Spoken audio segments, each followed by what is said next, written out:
Osun State Governor Adeleke yesterday affirmed the reversal of appointment made by ex-governor Adeleke and further sacking some 12,000 workers said to have been illegally employed.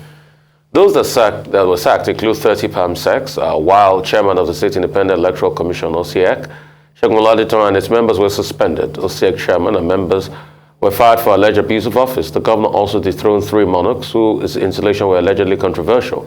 The monarchs removed include that of Alakin Rofikinro, Oba Yunusa Akadiri, Ààrẹ of Ire, Oba Ademola Oluponle, and Owa of Igbajo, Oba Gboyega Famodu. Adeleke told the monarchs to vacate their palaces immediately and instructed security operatives to take over the palaces. But the House of Assembly yesterday reacted to some of the actions. The Assembly said the Osun anthem and the designation of Osun and State of Osun virtuals remained legal as they were backed by relevant provision enacted by the legislation assented to by the governor then in 2012. What is going on in Osun State? Wow, what a way to start an administration. The governor of Osun State. He did state this before he was sworn in on Sunday. Some of the things he would do, and during his inauguration speech, he had said that he was going to correct past injustices, he was going to correct bad policies and corrupt acts. And obviously, this is what he is demonstrating in his first few days of office, first day in office. The dancing governor is not dancing to the tune of his predecessor.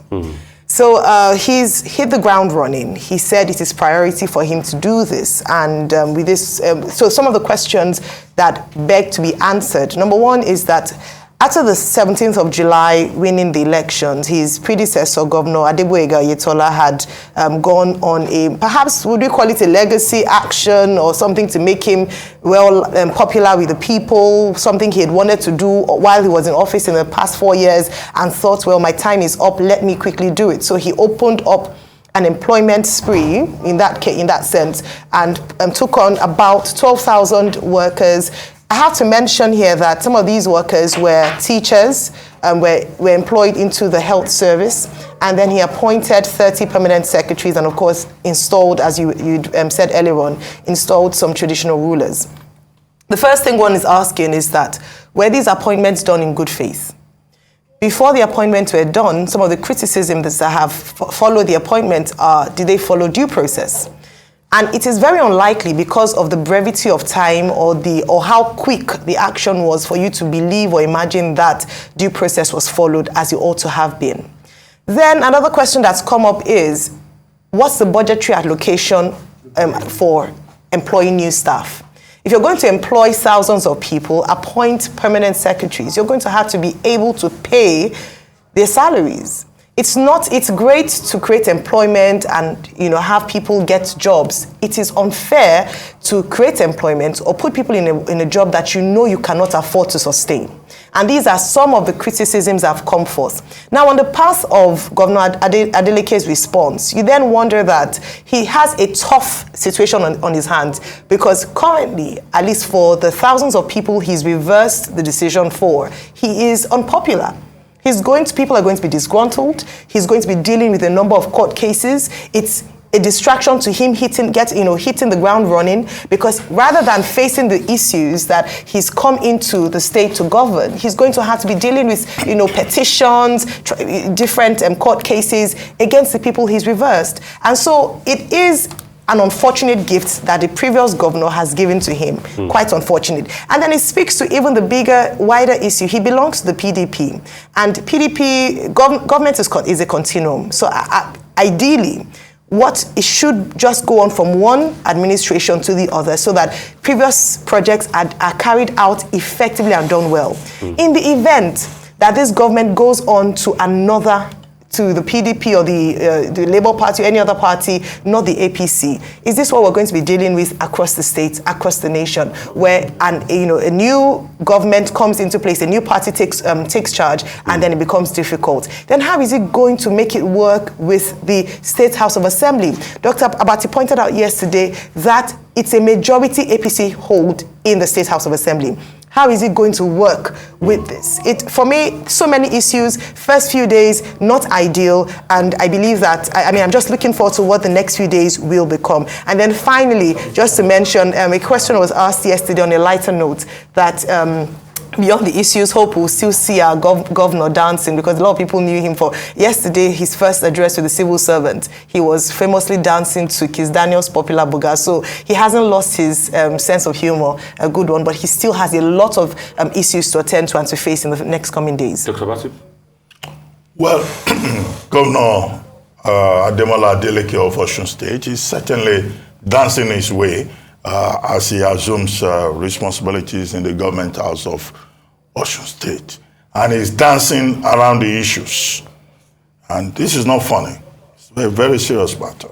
Yesterday, I made the point. I asked Deyemi was on this program, that why is Adeleke starting his tenure on a quarrelsome note? He waved it off. He said it's not a quarrelsome note. But what you have seen is that within 48 hours of Senator Ademola Jackson Adeleke becoming the governor of Osun State, at his inauguration, he gave express orders. He wanted a review of whatever had been done by the former governor of the state. He wanted the name of the state to be reverted to Osun State, instead of the state of Osun that Aregbesola had named it, and that his successor, Oyetola, retained. He also alleged that so much injustice had been done in the state, and that he was going to change all of that, and he wanted the accounts of the state frozen. Within 48 hours, he also appointed 3 principal officers: the secretary to the state government, the chief press secretary was also appointed, and the chief of staff. And within the 48 hours, he has issued a total of 6 executive orders. Those 6 executive orders include the sacking of 12,000 workers, including permanent secretaries that were appointed in the twilight of the administration of Governor Gboyega Oyetola, as he then was. And also the chairman of the State Independent Electoral Commission, OCEC, and other members of that particular body. He had made it clear before assuming office that the government of Governor Oyetola, as he then was creating difficulties to make things difficult for his incoming administration. And the moment he got there, that was the first thing he wanted to deal with, to address what he perceived to be injustices. The response from the Oyetola camp was that Oyetola will be governor till the very last minute. Okay, first, the issue of appointments, 12,000 workers appointed. He said there were no provisions, budgetary provisions for the payment of those workers, and I will not accept it. One of the executive orders that he has now put in place says whatever was done after July 17, the election was on July 16, after July 17 is null and void. That can be contested.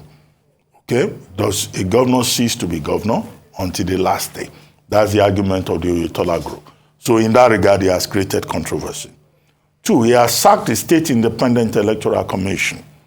Well, that also looks like pure vendetta, because the State Independent Electoral Commission had been asked by the Oyetola administration to conduct local government elections, which was done in October, but the PDP went to court, and the High Court, sitting in Osogbo, nullified the election, claiming that the electoral process for those local government elections contravened sections 39 and 32 of the Electoral Act 2022, his lordship wrote. And so, the first thing that Adeleke has done is to go after the chairman of that body, beyond the court judgment, and to get rid of all the members of that body. One other activity that Oyetola engaged in was to appoint new kings. And those kings have been listed: the Akinu of Ikinu, the Are of Ire, and the Owa of Igbajo. Famodun III, who was put on the throne on November 24. And the directive in one of those executive orders is that those traditional rulers stand sacked. Now, what has happened now in Osun State is that Adeleke is not just starting his tenure on a dramatic note, he's also starting on a tumultuous note, which may have implications for peace, security, and stability in that particular state.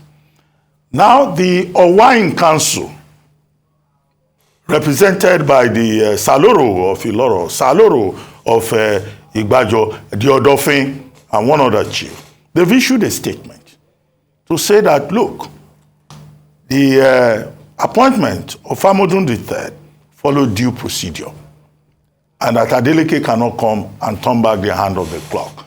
And that the chieftaincy declaration of Igbajo says you are either Omowa Oke or Omowa Isale. And that rotational principle in all the available ruling houses have been appropriately followed. And that Adeleke should not cause problems in Igbajo. I think you should pay attention to the protests by those principal chiefs from the Igbajo community. Second, the House of Assembly has also said the anthem of Osun State, the decision to call Osun State State of Osun, was properly gazetted, was a decision of the lawmakers, which was assented to by the then Osun State governor in 2012. Okay, what that means is that even if this present governor, this new governor, wants to reverse that, he can only go through the process of legislation, not by unilateral declaration. He has a point if he says the Constitution of Nigeria is superior. The Constitution of Nigeria is the basic law.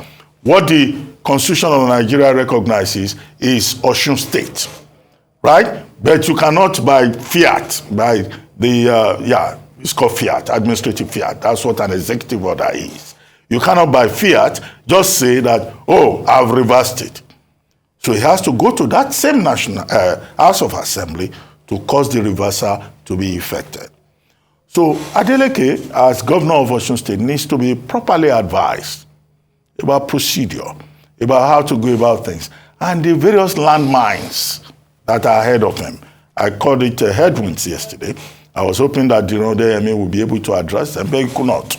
What are the basic issues that this new governor in Osun State faces that he needs to address? Number one, the PDP in that state had been out of power since 2010. He's going to have a lot of people looking for appointments, looking for patronage. He has to be careful how he goes about it. He must avoid the temptation to turn his administration into a job for the boys. Number two, he has to address the issue of the local government clearly, not through vendetta, but that's a matter that still has to be addressed and resolved. Local government administration. Three, he has a House of Assembly that has 23 APC members and 3 PDP members. How does he relate with them? To ensure that balance. So that his enemies, apparently he's making new enemies, do not resolve that he must be impeached out of that place. The fourth thing, of course, is he has promised the people of Osun State a lot of things, and they are looking forward to the fulfillment of their own expectations and the promises by the governor. And this will include all the things he has said about security, about governance, about transparency and accountability. And he needs to be reminded that it's not just the people of Osun State that are watching. The outside community is also watching. And there is still the unresolved matter of the case before the Election Petition Tribunal. And Governor Oyetola is saying clearly that, okay, he has stepped aside as a law-abiding citizen, but that he will be back. But all of that remains to be seen. But what is important is for the people of Osun State to enjoy the benefits of their choice, not conflict, not chaos, not trouble. All right. Like I said yesterday, congratulations to Adeleke once again. He's finally got the chance after the second try. And how he navigates this will mean a lot for the suffering people of Osun State. the state of the living spring with so much potential, but governance has let them down. A state gifted, a state of the virtuous, as they say. One thing is certain that Adeleke will have to do. He will have to watch the movie The Godfather and listen to a certain character called Maripuzo that says, keep your friends close and your enemies even closer. He will make his mistakes. Probably he has started making some of them. But the most important thing is, how quickly can he fail so he can move on from the failures of now and try to consolidate on the state? Some will argue that all this that he has done in 24 hours, are they needed? Probably, yes. Because you can't expect a man to pay salaries of 12,000 people when there's no provision for it. And it's not that Osun State earns any great amount from the federal purse. You cannot expect a man not to be assertive when these landmines were deliberately put in place by the government he was taking over from. Because let's not forget that the outgoing Oyetola government did not even give him a proper handover, and the processes were not put in place. Yes, some people might advise him that it might not be a wise idea to dabble into the traditional matters of chieftaincy and all of that. But also, the people that say that, I'm sure they are probably oblivious of the fights that have ensued from those decisions as regards, positions in the Kirun and Owa. Because if one side can talk, then there's also another side to talk to balance things out. Even some people will go one step further about what has happened with the use of the state security forces like Amotekun in the last administration vis-a-vis this administration. So there are all those things there. He'll be going up against a national assembly, a state assembly that might not totally be in his favor, and he will have pushbacks. But probably, will he be able to cut them? And we've also seen from Nigerian antecedents that everything is just worth one very good deal. A National Assembly of over 28 members can shift to full membership to the incumbent party in a heartbeat. At least Imo State leads the way on that in terms of Nigerian politics. He will make his mistakes. But the most important thing is, will more mistakes be made about the prosperity of Osun people? 4 years will tell. Nobody knows it all. The future is fluid. But most importantly, our hope for the state of Osun is that it truly lives up to its billing and become the living spring of wealth and prosperity for its people. But hey, what do I know? Probably I'll say this once again. Like Mario Puzo says, he'll probably learn to keep his friends close and enemies closer.